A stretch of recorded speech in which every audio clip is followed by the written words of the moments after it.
Hey there, this is the One Boom, and today we're going to be talking about Season 1 Reloaded and my initial opinions on it, and I wish they were inherently positive, but you know what? Just in the spirit of the reason a lot of you guys watch this channel right now, I'm going to start with the positive. I'm going to talk about what's really nice about Season 1 Reloaded. It's new content. And you know what? There's some old content here. I think Fringe plays really well in Black Ops 7. The map was designed for advanced 3D movement, and I'm really happy to see it in a game that sort of bridges the gap between advanced movement and boots on ground. It makes a lot of sense. The verticality in this map is better utilized here than it was in Black Ops 6. It felt a little weird in Black Ops 6, feels right here. Nice to have it in the rotation. And Meltdown is a map that we have not seen since Black Ops 2. It's never been remastered, and I am, again, just like with Fringe, I'm happy it's in rotation. The new map, Yaki, whatever it's called, I forget the name of it. I don't have anything listed in front of me. I have no script for this video, by the way. New map on the, Tokyo rooftops. It's fun.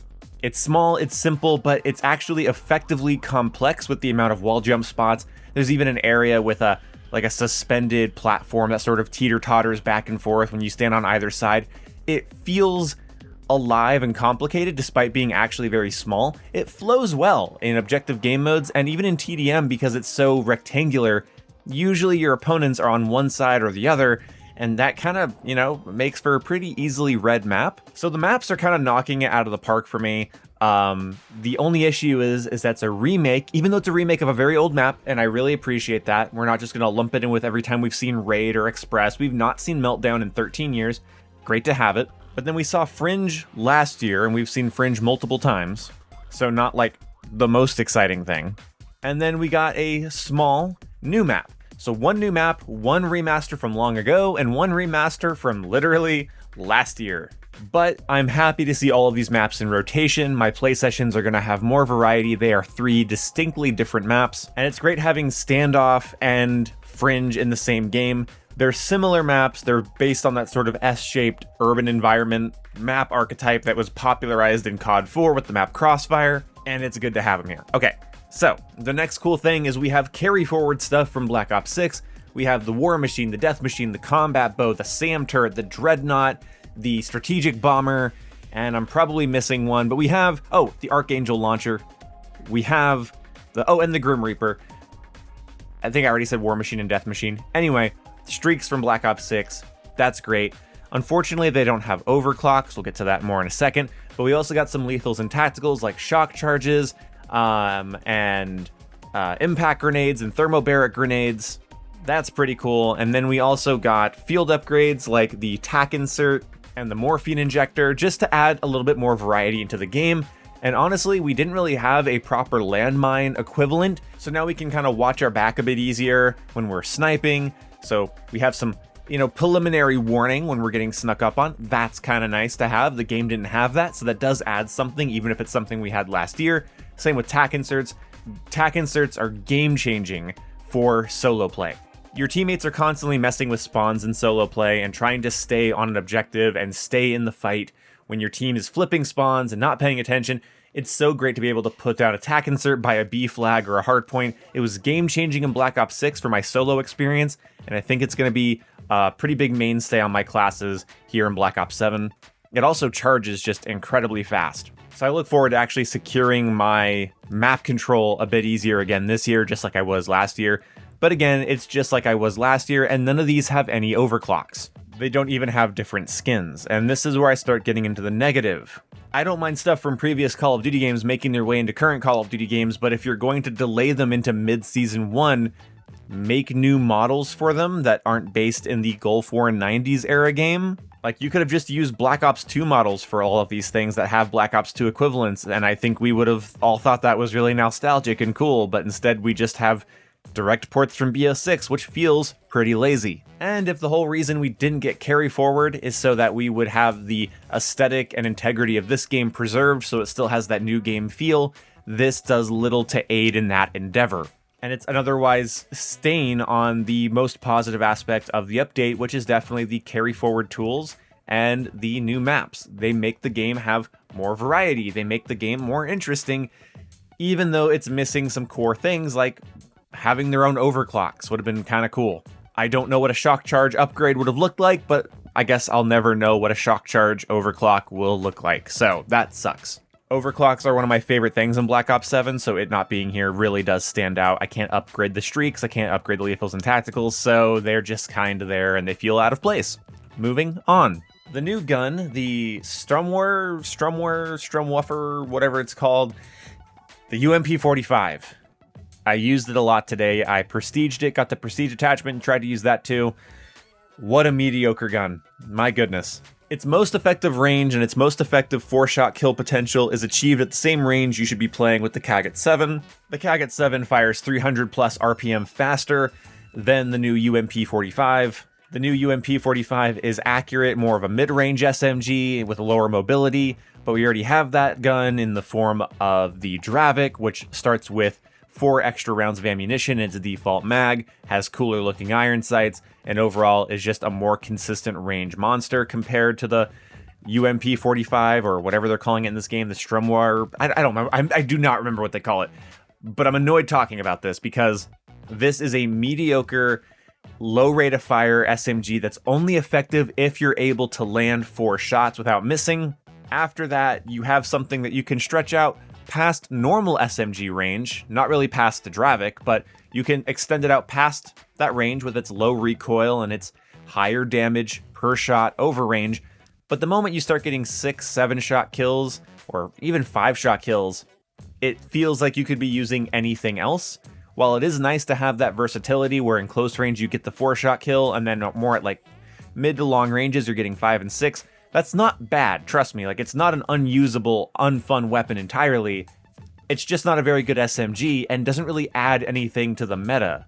I already had a low rate of fire, low recoil SMG in the form of the Dravik. And the Dravik already is sort of a dopeless, sort of simplistic, low recoil gun that, you know, I'm a little bored of using already. I know it's meta, I know it's consistent, I know it's good, but, you know, it's kind of boring, and having another gun that's just sort of like it, but slightly different, shoots a little bit faster, but not much faster, has good range, but not better range, just kind of sucks. But the gun has good iron sights, the gun feels nice, it's just, if I'm using an SMG, I want it to actually work really well in close quarters, not work pretty well past close quarters, and okay if I don't miss a single shot within close quarters, you know what I mean? And fighting any sort of fast-moving, rapid opponent with this weapon kind of sucks, because again, if you start missing shots, your time to kill tanks, and so your margin for error feels very small. So definitely control your engagements with this gun. I have a whole gun guide that's going to come out about it. I want to get some more time with it. I might even redact this opinion in that guide if I get more time with it and get good with it. But the first full leveling I did, and prestige I did, and then half leveling I did on it was just not that impressive. They also added a conversion kit for the Coda 9, which gives it a rapid fire hip fire spray, but when aiming down sight, turns it into almost a rapid auto semi like magnum pistol, almost like a Halo Magnum. Hold the trigger down, you know, pop, 2-3 shot kills. Kind of cool, actually. I thought this was lame at first, but it's actually kind of an addicting little pistol to use. And I literally was so negative when I first used it and was like, I'm never going to use this. But then it actually ended up being a little bit of fun. I have to put some more time in with it. It honestly might be a gun guide coming soon, because now we have another gun that has 2 whole conversion kits. So maybe I won't do a whole gun guide on it. I'll just do a review of its conversion kits, sort of comparing and contrasting them, because it's a very interesting pistol. By far one of the most interesting pistols we've had in a long time. So I was thankful for that, because other than that, the last conversion kit we got for the AK-27 felt unnecessary and kind of boring. We have an SMG that's sort of unnecessary and boring being added here, but at least the conversion kit for the Coda 9's interesting. On top of all this, we have some Fallout-inspired game modes. I didn't play the special mode, but I did play their new version of Infected, which is just called Ghouls. Pretty fun, very, very survivor-favored. They have so many kill streaks and power-ups and stuff they can get, and as a ghoul, it feels incredibly unfun.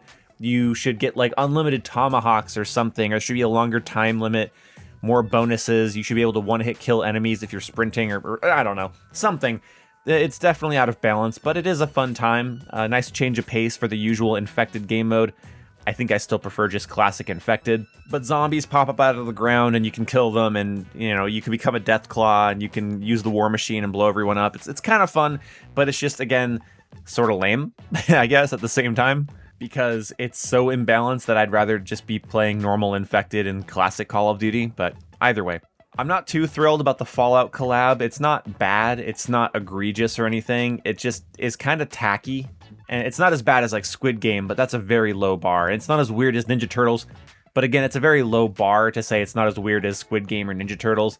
And personally, I don't really resonate with it. I'm a pretty big Fallout fan, but I haven't really watched the Amazon show, and so a lot of the references and stuff in it seem to be directed at fans of the show, not fans of Fallout. So I'm a little lost on that one, and it just kind of feels like supplementary to something I don't really care about. Overall, the update's a little bit flat for me. I don't care all too much about this. I have content that I had last year. I have content that I had last year. I have new content, and I have content that I got 13 years ago. I have uninteresting content, and I have an interesting conversion kit for a pistol. And basically what it comes down to is we need to draw some sort of line in the sand between adding content and keeping up with post-launch content and adding meaningful meta changes. Adding new perks, new specialties, new wildcards, new overclocks, new things like that is interesting. New universal attachments we can put on every gun. That's more interesting if the attachments themselves are. But adding weapons that don't really do anything to shake up the meta, adding things that are mostly just novelty, it's kind of lackluster. And the big thing that would shake up the game is a separate bolt action rifle, so we have 2 bolt action snipers to alternate between, and we don't have that. We have to wait a while to get the sniper. I think it's either coming out in like 20 days or 14 days, like 2 weeks or something like that. I don't want to wait for that bolt action sniper, but I have to wait until like the end of January, basically, and that sucks.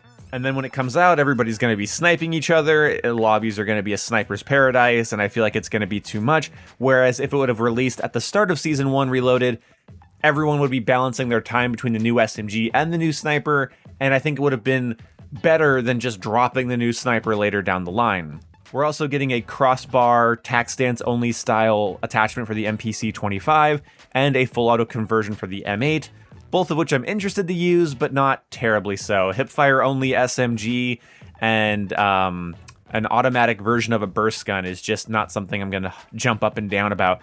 But if they wanted to add overclocks to their carry forward gear, that'd be cool, or carry forward streaks, that'd be cool. If they wanted to add a new perk that changes up playstyles, or a new wild card that allows us to unlock more stuff, maybe a wild card that gives us 2 specialties but only 2 perks. Ooh, that'd be interesting. But instead, we don't really have anything shaking up the meta. And I know the game just came out. I shouldn't be asking for that, right? Well, a lot of stuff in this game was in the last game, and I was okay with that going into it, but I was kind of hoping that by Season 1 Reloaded, we'd get more meaningful meta-changing content, so that I don't feel like I'm playing an upgraded version of Black Ops 6. I feel like I'm playing its own new unique game. And I was talking about this on my live stream today with a lot of you guys. Because Season 1 launched so close to launch of the game, a lot of that content doesn't even feel extra. It just feels like launch content. This feels like the first major update of the game, because we're now, over a month, almost 2 months from the game's release. So this update should feel a little bit more impactful, but instead I find myself a little bored, unfortunately. And I don't want to say that, because I like the game. But I want meaningful changes with perks, wildcards, overclocks, universal attachments, actual conversion kits that give us things that are better than what we're converting from. I hope that maybe at Season 3 they put in all of the Black Ops 6 weapons just for some variety. That'd be kind of fun. Or it'd be kind of cool if for Season 2 they're like, hey, you know what? Screw it. You guys can now have 2 wildcards. So you don't just keep using Gunfighter and Perk Greed. Or, now you guys can combine those 2, or use Gunfighter and Tactician, or Specialist and Perk Greed. That'd be really cool. Anyway, I'm just sort of rambling now. But Season 1 Reloaded is lackluster. It's sort of boring. It doesn't feel like they really thought through a lot of this content. It just feels like stuff. It doesn't feel like a targeted update to change the course of the game, or to make the game feel fresh and exciting compared to last year.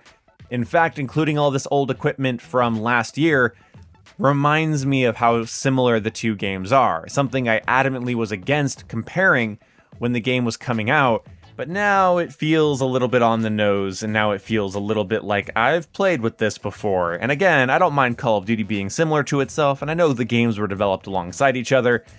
I'm not angry about this at all. I just would like it to be handled in a way that doesn't remind me of that fact all the time, because then I will start to get annoyed.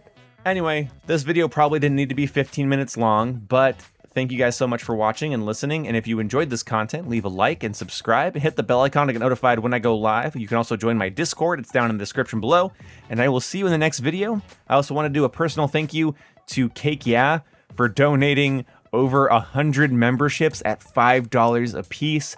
That is insane.